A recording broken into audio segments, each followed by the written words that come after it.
ஸ்ரீமதி ராமானுஜாய நமக. திருவாய்மொழி 110.3 எம்பிரனை. திருவாய்மொழி 110.3 எம்பிரனை. மூன்றாவது பாசுரத்தில் ஆழ்வார் எம்பெருமானுக்கு ஸ்ரீ மகாலட்சுமியுடனான உறவை பற்றி சிந்தித்து அவர் தனது பக்தர்களை எளிதில் அணுகும் இயல்புக்கும் காரணமானவர். ஓ தாழ்மையான இதயம், அவரை வணங்குங்கள். அதன்பின் ஸ்ரீ மகாலட்சுமிக்கு அதிபதியாக இருப்பது போன்ற மிகவும் இன்பமான குணங்களை கொண்ட எம்பெருமானை அனுபவிக்கும்படி ஆழ்வார் தம் இதயத்திற்கு அறிவுறுத்துகிறார். மூன்றாவது பாசுரத்தில் ஆழ்வார் எம்பெருமானுக்கு ஸ்ரீ மகாலட்சுமியுடனான உறவை பற்றி சிந்தித்து அவர் தனது பக்தர்களை எளிதில் அணுகும் இயல்புக்கும் காரணமானவர்.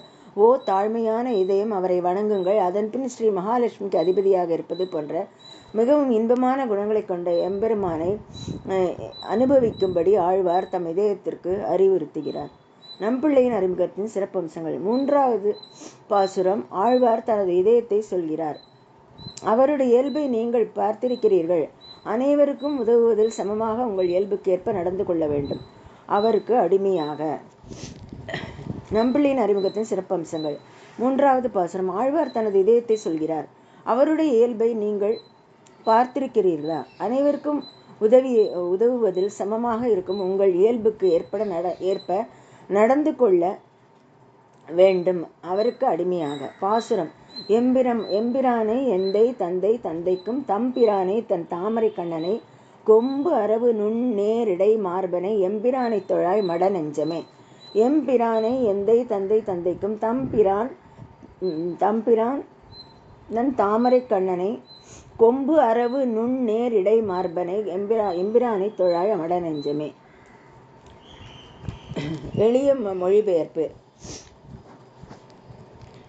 ஓ பணிவான கீழ்ப்படிந்த இதயமே, அத்வேஷம் அபிமுக்கியம் போன்றவற்றால் நமக்கு அருள் புரிபவரும் நம் குலத்திற்கே தலைவருமான தாமரை போன்ற கண்களை உடையவரும் அனைவரையும் குளிர்விக்கும் தாமரை போன்ற கண்களை உடையவரும் மார்பில் கொண்டவருமான ஸ்ரீ மகாலட்சுமியை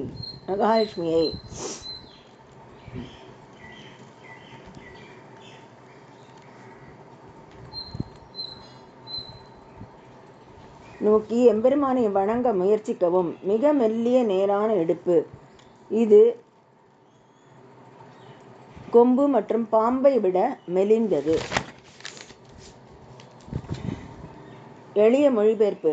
ஓ பணிவான கீழ்ப்படிந்த இதயமே, அத்வேஷம் அபிமுக்கியம் போன்றவற்றால் நமக்கு அருள் புரிபவரும் நம் குலத்திற்கே தலைவருமான தாமரை போன்ற கண்களை உடையவரும் அவரையும் குளிர்விக்கும் தாமரை போன்ற கண்களை உடையவரும் மார்பில் கொண்டவருமான ஸ்ரீ மகாலட்சுமியை நோக்கி எம்பெருமானை வணங்க முயற்சிக்கவும்.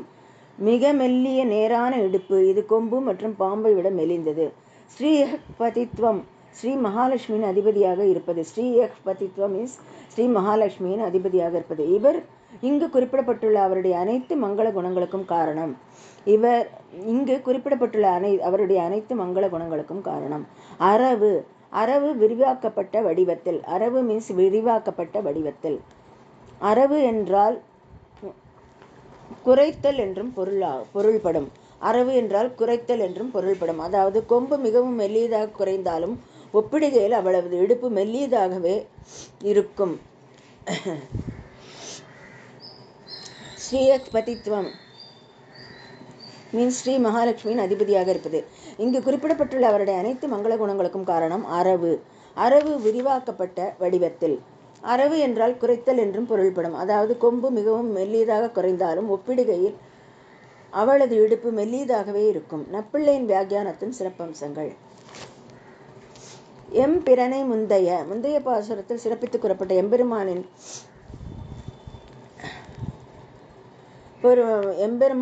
எளிமையை பற்றி சிந்தித்து ஆழ்வார் என் குரு என்கிறார். எம்பிரனை முந்தைய பாசுரத்தில் சிறப்பித்து கூறப்பட்ட எம்பெருமானின் எளிமையை பற்றி சிந்தித்து ஆழ்வார் என் குரு என்கிறார். எண்தை தந்தை தந்தைக்கும் தாம் பிறனை. எண்தை தந்தை தந்தைக்கும் தாம் பிறனை ஆழ்வார் கூறுகிறார். எம்பெருமான் காரணமில்லாத அருளால் எனக்கு உதவுவது மட்டுமல்ல, என் குலத்திற்கே தலைவன். எம்பெருமான் காரணமில்லாத அருளால் எனக்கு உதவியது மட்டுமல்ல, என் குலத்திற்கே தலைவன்.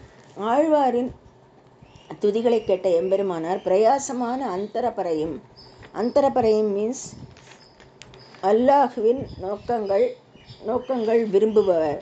அனன்ய பிரயோஜனையும் பணியில் மட்டுமே முழுமையாக நிலைத்திருப்பவர். போற்றுதலின் வேறுபாட்டை அறிந்தவர். தாமரை கண்ணனின் குளிர்ந்த தாமரை கைகள் கொண்ட பகவான் ஸ்ரீ பகவத்கீதை 16:19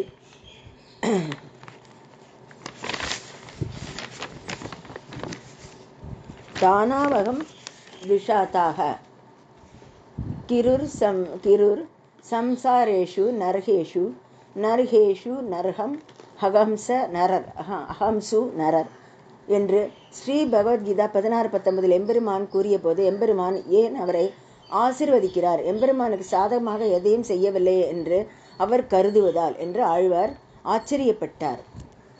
ஷிம் ஆமி, என்னை புண்படுத்துபவர்கள், என்னை வெறுப்பவர்கள், இயற்கையில் கொடூரமானவர்கள், அழுக்கு உள்ளவர்கள், மனித குலத்தில் தாழ்ந்தவர்கள், அத்தகைய நபர்களை நான் மீண்டும் மீண்டும் இந்த பிறவி பெருங்கடலிலும் என்னை அடைய சாதகமற்ற அசுர பிறவிகளிலும் வைக்கிறேன். அத்தகைய அருளை தூண்டுபவர் எம்பெருமானின் அருகாமையில் அமர்ந்திருப்பதை உணர்ந்தார்.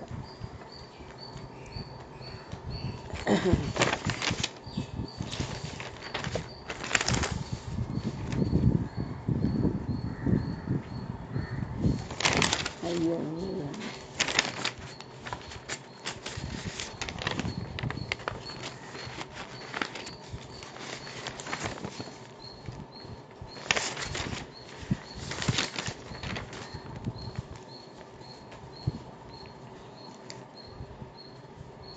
எம்பிரனை முந்தைய பாசுரத்தில் சிறப்பித்து கூறப்பட்ட எம்பெருமானின் எளிமையை பற்றி சிந்தித்து ஆழ்வார் என் குரு என்கிறார்.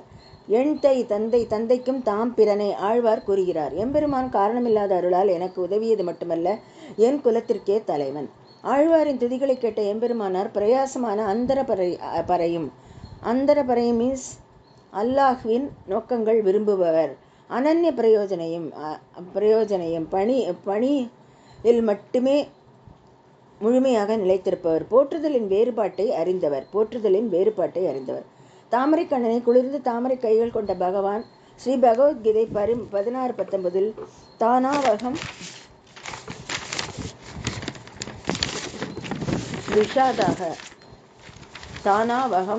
த்விஷாதாக கிருர் சம்சாரோஹு நர்ஹேஷு ரோஷு த்விஷாதாக கிருர் சம்சாரேஷு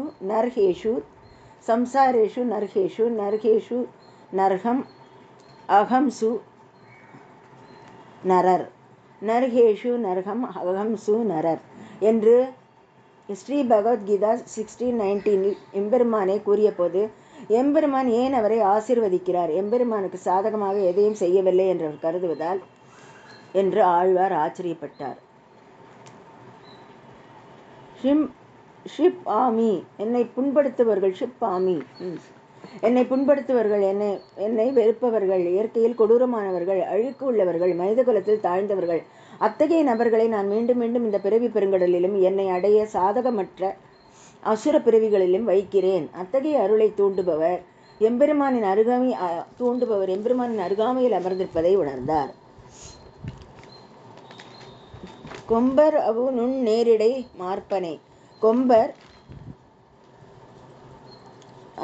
நேரிடை மார்பனை. எம்பெருமானின் மார்பில் ஸ்ரீ மகாலட்சுமி தாயாரின் இருப்புக்கு 2 விளக்கம். எம்பெருமானின் மார்பில் ஸ்ரீ மகாலட்சுமி தாயாரின் இருப்புக்கு 2 விளக்கங்கள். தாயாரின் இடுப்பு கொம்பு மற்றும் அரவு போன்றது. ஆனால் அவற்றை விட மெலிந்துள்ளது. அரவு என விரிவடைகிறது. அதைவிட மெலிந்துள்ளது. அரவு என விரிவடைகிறது. அரவு என்றால் குறைத்தல், கூர்மைப்படுத்துதல் என்றும் பொருள்படும். இங்கே அதன் அர்த்தம் கொம்புடன் ஒப்பிடுகையில் அவளது இடுப்பு அளவு கூட குறைந்துள்ளது. அவளுடைய இருப்பு அளவு கூட குறைந்துள்ளது.